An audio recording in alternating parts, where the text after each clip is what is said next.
दोस्तों, पूरी दुनिया कोरोना वायरस के दौर में जी रही है। पूरी लाइफ स्टाइल बदल चुकी है और हम घरों में कैद हैं। जीवन की रफ्तार मंदी पड़ चुकी है, लेकिन इस बुरे दौर के बीच हमें एक पॉजिटिव चीज दिख रही है और वो है प्रकृति।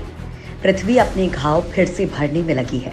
इंसान के घर पर रहने के चलते भारत के कई शहरों में प्रदूषण कम हो चुका है। नदियां साफ हो रही हैं, इतनी साफ कि पानी पीने योग्य बन चुका है। इस बीच सबसे अच्छी खबर आई थी कि ओजोन लेयर का छेद भरने लगा है। लिहाजा दोस्तों, हम आपको बताने वाले हैं कि कोरोना का नेगेटिव पॉइंट दुनिया देख रही है, लेकिन जो पॉजिटिव पॉइंट है वो आपको दिखाते हैं कि अगर आपके हाथ से एक चीज छिन रही है तो दूसरे हाथ से कहीं बेहतर मिल भी रही होती है। हम आपको दुनिया की सबसे बेहतरीन जानकारी से रूबरू करवाएं, उससे पहले आप चैनल को सब्सक्राइब कर लीजिए ताकि ऐसे रिसर्च बेस्ड जानकारी आपको मिलती रहे। और कमेंट करके जरूर बताइए कि ये सकारात्मक पहलू आपको कैसा लगा। तो चलिए दोस्तों, शुरू करते हैं। नंबर 1, साफ हो रही है धरती की हवा। भारत में लॉकडाउन के चलते हवा काफी साफ हो चुकी है। सैटेलाइट से ली गई हालिया तस्वीर में दिख रहा है कि भारत के अलग अलग शहर जो भयानक प्रदूषण से जूझ रहे थे, वहां स्थिति शानदार हो चुकी है। प्रदूषण का स्तर बहुत हद तक गिर गया है। सैटेलाइट मैप के मुताबिक 24 मार्च से लेकर 24 अप्रैल के बीच पूरे भारत में नाइट्रोजन डाइऑक्साइड कंसंट्रेशन में तगड़ी गिरावट देखी गई है। तस्वीरों से पता चल रहा है कि प्रदूषण के स्तर में 40 से 50% की गिरावट देखने को मिली है। हालांकि उत्तर पूर्वी भारत में नाइट्रोजन डाइऑक्साइड कंसंट्रेशन अब भी थोड़ा ज्यादा है, क्योंकि ये क्लस्टर पूरी तरह से कोल बेस्ड पावर प्लांट से लिंक्ड है, जहां भारत का सबसे बड़ा पावर स्टेशन विंध्याचल सुपर है।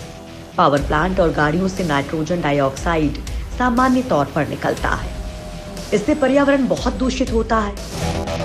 ऐसे में लॉकडाउन के बाद इसमें बड़े पैमाने पर कमी देखने को मिली है। नंबर 2, भर रहे हैं पृथ्वी के घाव। अगर लॉकडाउन में कुछ अच्छा हुआ है तो वो है प्रकृति की दिन प्रतिदिन बेहतर होती तस्वीर। सबसे अच्छी खबर यह है कि ओजोन लेयर का छेद भरने लगा है। इस बात की पुष्टि करते हुए साइंटिस्ट ने बताया कि आर्कटिक पर 1 मिलियन वर्ग किलोमीटर चौड़ा छेद अब बंद हो गया है। सबके लिए हैरानी वाली बात है ये, क्योंकि बचपन से लेकर अब तक इस ओजोन के बारे में हमेशा चिंता वाली बातें ही सुनते आ रहे हैं। बस पहली बार अच्छी खबर सुनने को मिली है। धरती की इस गंभीर समस्या का इस तरह से खत्म होना एक बड़ी उपलब्धि से कम नहीं है। ओजोन लेयर में 1 मिलियन वर्ग किलोमीटर क्षेत्र में फैला हुआ एक दुर्लभ छेद था, जो इस महीने की शुरुआत में वैज्ञानिकों द्वारा खोजा गया था। छेद होने के पीछे नॉर्थ पोल पर कम तापमान को माना गया था। अगर ये छेद हवा की धाराओं के साथ साउथ की ओर बढ़ने में कामयाब होता तो इससे इंसानों को सीधा खतरा होता। कोपरनिकन एटमॉस्फेयर ऑब्जर्वेशन सर्विस ने जानकारी दी है कि उत्तरी ध्रुव में आर्कटिक के ऊपर जो अप्रत्याशित रूप से ओजोन छेद बना था, वो पूरी तरह से बंद हो गया है। इस छेद ने पिछले महीने बहुत बड़ा आकार ले लिया था। वैज्ञानिकों को आशंका थी कि ये छेद दक्षिणी गोलार्ध तक जा सकता है, लेकिन ऐसा नहीं हुआ।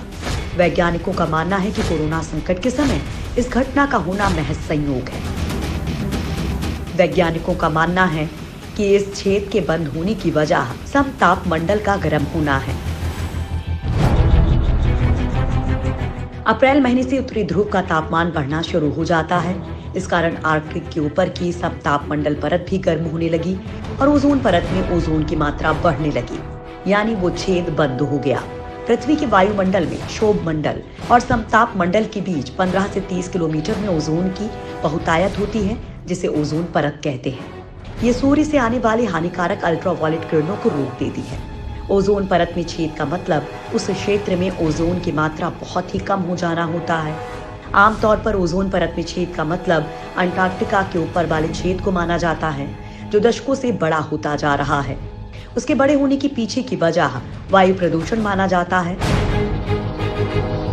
कई वैज्ञानिकों को लग रहा है कि अंटार्कटिका के ऊपर ओजोन छेद के आकार में हाल में आई कमी का जिम्मेदार कोरोना संकट भी है, कोरोना संकट के दौरान हुए लॉकडाउन के कारण औद्योगिक गतिविधियां बंद होने से कम हुए प्रदूषण की इसमें भूमिका रही है। शायद लोग अंटार्कटिक के ऊपर ओजोन छेद के बंद होने का भी यही कारण मान रहे हैं। नंबर 3, वाह, साफ होता जा रहा है पानी।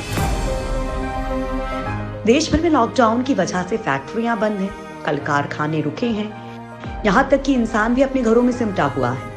ऐसे समय में हमारी हवाएं शुद्ध हो रही हैं, नदियां साफ हो रही हैं, प्रदूषण कम हो रहा है। इस मौके का फायदा उठा रहे हैं पशु, पक्षी और जानवर। रिसर्च रिपोर्ट्स के मुताबिक दक्षिण एशिया की नदियों में मुश्किल से देखी जाने वाली डॉल्फिन, जिसे गंगेटिक डॉल्फिन भी कहते हैं, वो कोलकाता के घाटों पर दिखाई पड़ी है। डॉल्फिन शुद्ध जल में ही दिखती है। ऐसे पिछले कुछ वर्षों से नदियों का जो हाल हुआ है, उससे वो वहां दिखना बंद हो गई थी।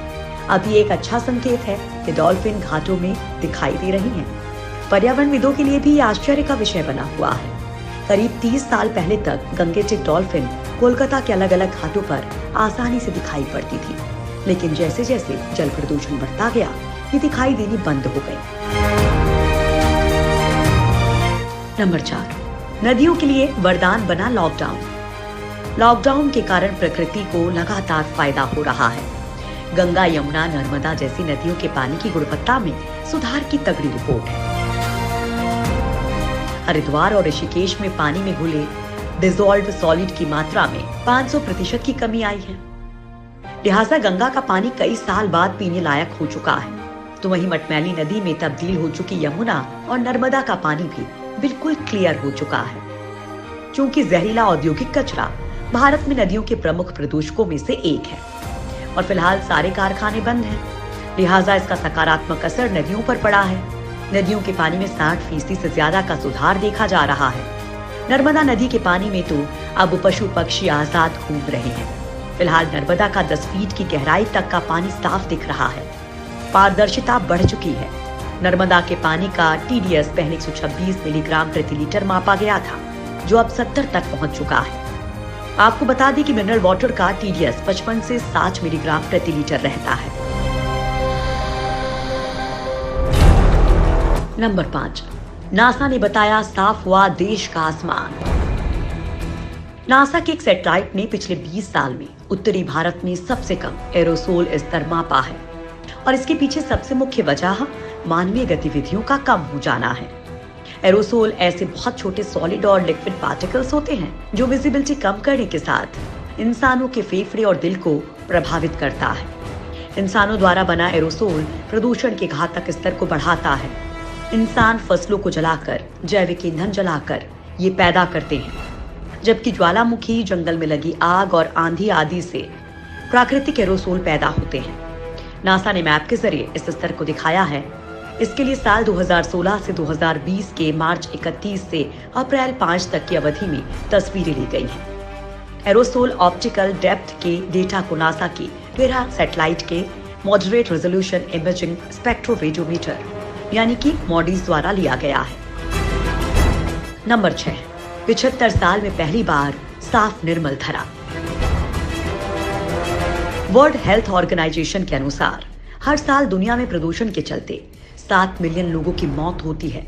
ऐसे में सिर्फ डेटा ही नहीं बल्कि आपकी आंखें भी साफ मौसम को देख सकती हैं। साफ नीला आसमान और साफ हवा प्रदूषण रहित तस्वीर दिखा रहा है। लॉकडाउन के चलते कई शहरों में प्रदूषण में भारी गिरावट देखने को मिली है। इस दौरान सड़कों पर वाहनों की कमी और पावर प्लांट्स बंद होने के चलते हानिकारक PM 2.5 और नाइट्रोजन डाइऑक्साइड में कमी देखने को मिली है। भारत के जो 21 शहर सबसे ज्यादा प्रदूषित थे, लॉकडाउन के चलते वहां प्रदूषण 80% तक कम हो गया है। वहीं वैज्ञानिकों के मुताबिक धरती इतनी साफ इससे पहले द्वितीय विश्व युद्ध के दौरान हुई थी। इसका मतलब है कि पृथ्वी 75 साल में सबसे ज्यादा साफ हुई है। इस साल कार्बन उत्सर्जन में 5% की गिरावट आने की उम्मीद है।